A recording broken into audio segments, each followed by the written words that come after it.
আসসালামু আলাইকুম। আসলে এই মাদ্রাসাটা করার পিছনে যে একটা রহস্য আছে, ঝালকাঠি শহরে আমার মনে হয় 50টি মাদ্রাসার উদ্যোগ হবে। তার ভিতরে এই পালবাড়ি কোনো মাদ্রাসা নাই। আমি চিন্তা করলাম যে পালবাড়ি তো হিন্দুদের পুরানা হিন্দুদের আদি বাসস্থান, এখানে একটা মাদ্রাসা প্রয়োজন।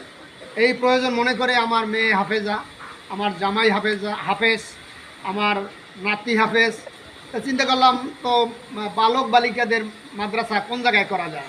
তখন আমরা এই মাদ্রাসার সূচনা হয়। তাহফিজুল কোরআন ও সুন্নাহ হিফজ মাদ্রাসা এখানে প্রতিষ্ঠিত হয়। আল্লাহর মেহেরবানি, আপনাদের অশেষ দোয়ায় মাদ্রাসা সুন্দরভাবে পরিচালিত হচ্ছে। আপনারা দোয়া করবেন। এই বাহিরের অংশ আপনাদেরকে দেখাইলাম।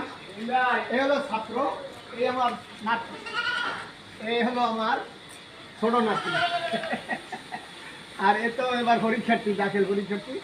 আপনারা ভিতরে যান।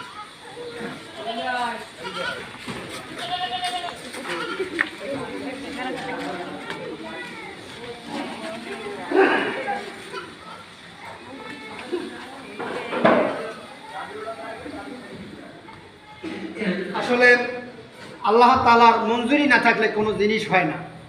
এই মাদ্রাসা করার পিছনে আল্লাহ তাআলার মেহেরবানি এবং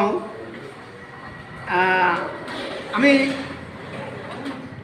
চিন্তা করলাম যে ঝালকাঠি কোন জায়গায় মাদ্রাসা করলে ভালো হবে। তখন আমি কিং কর্তব্য বিমূঢ় হয়ে গেছি, কোন জায়গায় করব। তখন আমি চলে গেলাম আল্লামা আব্দুল হাই নিজামীর কাছে। আব্দুল হাই নিজামীর কাছে যখন গেলাম, বললাম যে আমাকে একটা পরামর্শ দেন কোন জায়গায় মাদ্রাসা করলে ভালো হবে। তখন আল্লামা আব্দুল হাই নিজামী সাহেব বললেন যে সব জায়গায় তো মাদ্রাসা আছে, এই পালবাড়ি ওখানে মাদ্রাসা নাই, আপনারা ওখানে করতে পারেন।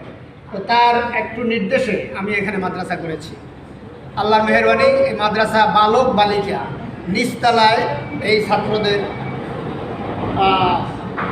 বালক মাদ্রাসা আমার জামাই এর তত্ত্বাবধান করেন, তিনি মোহতামিম, এবং আমার ছোট জামাই সে হলো নায়েবে মোহতামিম। এরপর এই মাদ্রাসার দোতলায় এখন বর্তমানে বালিকা হাফিজি মাদ্রাসা, প্রতি বছর বালিকারা মাদ্রাসার থেকে ফারেক হইতেছে, আমার মেয়ে পড়াইতেছে। সেখানে জায়গা দেওয়ার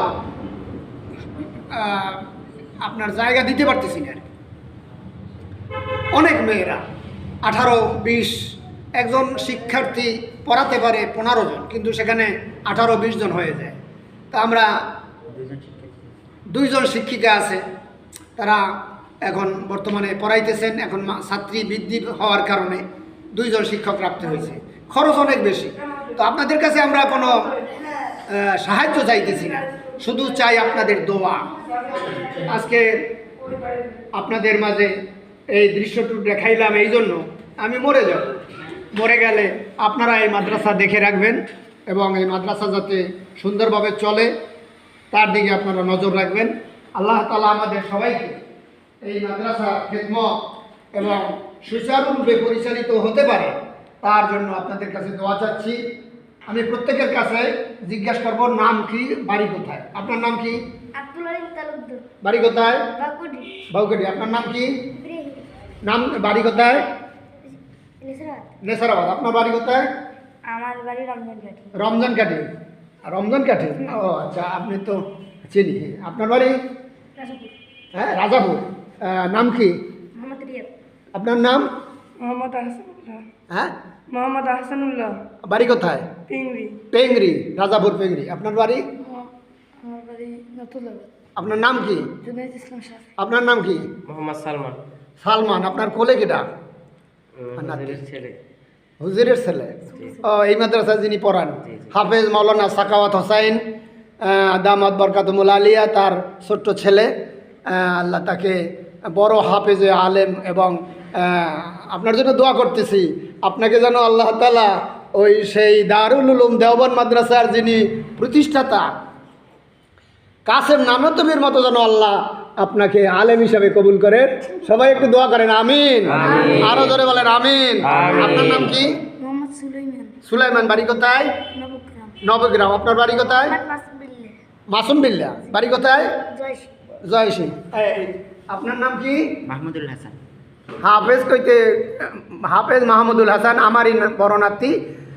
বাড়ি কোথায়? রমজান রমজান ঘাটি। আর যিনি ক্যামেরাম্যান আপনার নাম কি? মোহাম্মদ ফয়সাল। ফয়সাল। বাড়ি কোথায়? পাথরঘাটা। পাথরঘাটা। ও ওই যে পাথরঘাটা সোনবনিয়া আমি মাহফিল করেছি, সোনবনিয়ার কাছাকাছি। আলহামদুলিল্লাহ।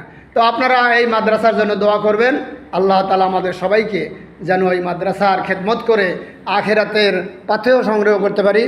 আমিন। আখির দাওয়ানা আনিল হামদুলিল্লাহি রাব্বিল আলামিন।